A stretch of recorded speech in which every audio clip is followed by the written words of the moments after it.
Gosh, I'm sorry, folks. That's I was so excited about Ron Howard. Eric Holmes got my gander on Ron Howard. There's a movie called Hitman. It's not Eric's fault. It's my fault. Thank you, Bruce Purkey and Eric Holmes. I Hitman. mean, I did leave that thing out there for you. So Okay. Thank you. Very, very good. you had to take the segue. I get it. Horrible segue. Horrible segue by me. Directed by Richard Linklater, who also wrote the movie with Glen Powell. It's inspired by a true story. And Glen Powell, he plays a straight-laced professor who, what does he teach, Bruce? I'm trying to remember. Maybe ethics or government. He's a college yeah, professor, yeah, something geeky, like that. a nerdy professor, and he has his glasses and he looks like a college professor.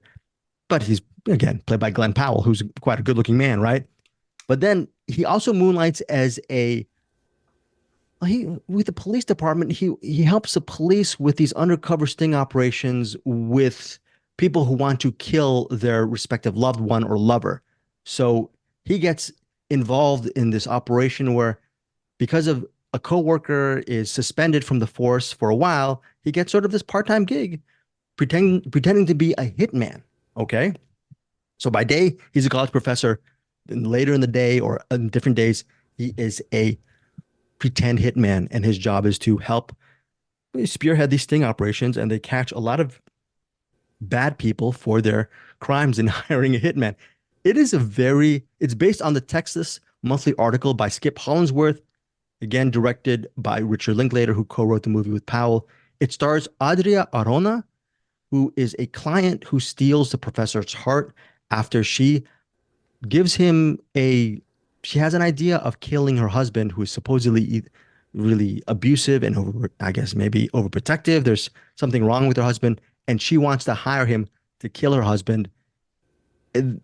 That initial pitch from that woman, again, played by Adria Arjona, is met in a different way than a normal client. And ultimately, the two find themselves, this is not a spoiler because it's part of the trailer, they find themselves in a sort of heated relationship, which is mixed with comedy. There's maybe some deception or violence in this movie. This movie shifts tones a lot, but I think ultimately, ironically, it's a comedy. I would call Hitman a comedy a bit. It's an interesting movie. The Rotten Tomato score for Hitman is 97% critics, 95% audience. So it has received high marks since its release in theaters. But again, it hits Netflix Friday, June 7th.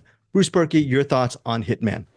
Well, I am one of the 5% critics, I guess, because I was seeing all the reviews and stuff, and I just didn't get it. I did not get it. I don't know if it's just first of all, to me, a lot of people have been praising Glen Powell's performance here. And I know it's funny. So I think he in Top Gun Maverick? I think he was. Yeah, he played the Um, I GICK in didn't that. Remember I that sort did of not hotshot remember guy? that, but Okay. there's a point where he's cycling through a bunch of characters. He plays different characters to pretend to be Yes. hitmen. Like a Peter Sellers Um, role, sort of. yeah, You're right. I think it's kind of a actor showcase essentially to show him Yes. doing all these weird characters, and he kind of settles on this guy. What is it, Ron? Is that who he ends up being, or I think that's his Ron or Rod, one of these. alter ego. Yeah, because his And real he, name, yes, his real name is Gary, right? and I did not know until afterwards that he was in Maverick, but I thought the one he settled on was basically Tom Cruise. He essentially, I thought, became a Tom Cruise kind of guy. Okay. Now, earlier Yeah. on, he does a really hilarious version of what's his name from American Psycho? The main character of American Psycho. He Christian does Bale. that. Yeah. I think that would have been really interesting if he stayed with that Patrick Bateman. character. Patrick Bateman. Yeah, Patrick But he Bateman. kind of picked a Tom Cruise character, and I personally hate the Tom Cruise character as a person. I thought so. I thought what he did is we took a stereotypical nerd. This was like the nerd you get in modern movies, where you get the girl who's a nerd because she's just beautiful and she just takes her glasses off, and now she's not a nerd Sure. anymore. Sure. He's essentially the male version of that. That's what he is in this movie. Right, Eric. Yeah, and very good, very We're good. supposed to think that by staying in this Ron character, who everyone just immediately thinks is amazing, that he's going to just become the Ron character because of repetition, apparently. But I hated the Ron character. I thought the Ron character was a smarmy a-hole, like Tom Cruise. So this is my personal beef, I guess. I just hate Tom Cruise, and this guy was acting like Tom Cruise the whole movie. On the other hand, Adria was great. She should be in a better movie. This movie was perfectly suited for Netflix. This is like that just empty calorie movie. Throw it on. I think I am way in the wrong side of things on this. I think most people are Why going to would love you this be? movie and enjoy You're it. not wrong. So I don't. Well, that's not a wrong. Well, I'm on the minority side, but way Okay. in the minority side. I think most people are going to have a great time with it and find it just to be fun fluff. I kind of found it to be grating in a lot of points, and I did not enjoy the humor. I was waiting for it to end. And then when I sat down and thought about it at the end, I thought it's weirdly amoral as well, which it doesn't need to be moral. This is just a silly comedy. But the characters that we were supposed to be like having this kind of comic like rooting for this whole movie both do heinous things. I mean, it's a matter Unrepentantly. of perspective, Bruce. I'm just kidding. Not really. The main point of the movie is like, hey, if you're in love with somebody and somebody gets in your way and you gotta do something, it's worth it. Yes, haha, let's just make some popcorn, have a good time. I did not get this movie at all. This was, and I know you can do movies like that that really work, but I think that has to be the point of the movie, not the afterthought of the movie. You know, Yeah. I didn't like it. It wasn't good. I forgot the name of the baseball movie that Richard Linklater did because Glen Powell Everybody was. wants some. Thank you, Eric Holmes. Everybody wants some. Glen Powell starred in that. I think that movie was released back in 2016, if I'm not mistaken.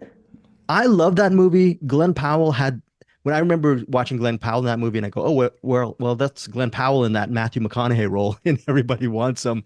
And it's good. It was really cool to see him reunite with Linklater years later with Hitman.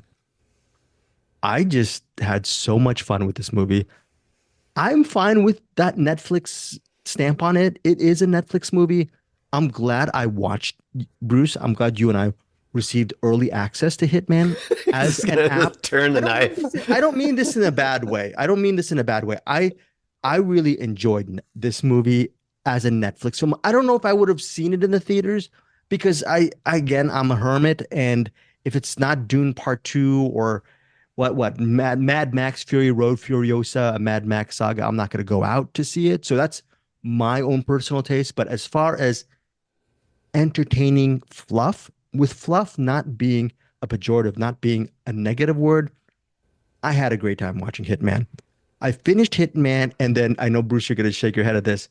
I watched the ending 3 or 4 more times because I really loved the way everything turned out. I don't even remember how it ended. I love. I've already I'm not gonna forgotten it. I love the chemistry between Glen Powell and Adria Arjona. They have some really hot, steamy, romantic sequences. Not too graphic, but it's some really good chemistry. And it's a fun, breezy type of movie. I think Eric would like it. When you might, if you have a chance, maybe you'll give Hitman a shot. I don't know if you're a Richard Linklater fan. I'm assuming you like parts of his movies, parts of his filmography.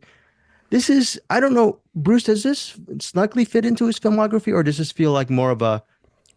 I think he's got a pretty up and down filmography. I think he's got this side to him, this kind of real, like, just light, fluffy kind of just crowd-pleasing movie, and then he has his kind of more artsy side movies. So I think it fits. Yeah. So for me, Hitman, go see it. It's fun. It's enjoyable. Netflix on Friday, June 7th. My rating is 4.5 stars for Hitman. Bruce, what is your rating?